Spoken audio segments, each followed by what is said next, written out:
কলকাতা ও পশ্চিমবঙ্গ পুলিশের civic ভলেন্টিয়ারদের ad hoc bonus দেওয়ার জন্য নির্দেশ জারি করেছে রাজ্য সরকার।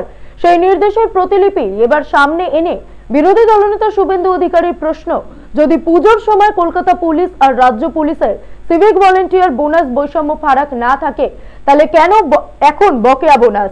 শুভেন্দু অধিকারীর দাবি, তিনি কলকাতা ও পশ্চিমবঙ্গ পুলিশের বোনাসের ফারাকের কথা পুজো পর্বে বলাতে মুখ্যমন্ত্রী বলেছিলেন অপপ্রচার। এটা প্রমাণিত যে সেদিন মুখ্যমন্ত্রী মিথ্যে বলেছিলেন।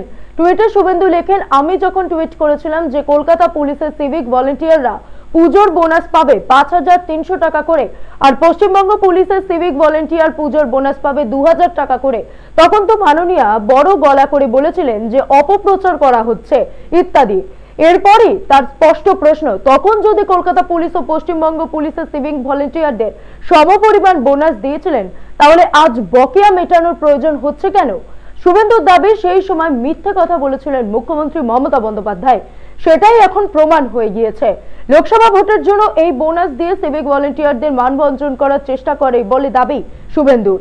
খোঁচা দিয়ে তার প্রশ্ন, পুজোর বোনাস মানুষ পুজোর সময় খরচ করে, অসময়ের প্রাপ্তি দিয়ে কি পুজোর আনন্দ উপভোগ করা যায়?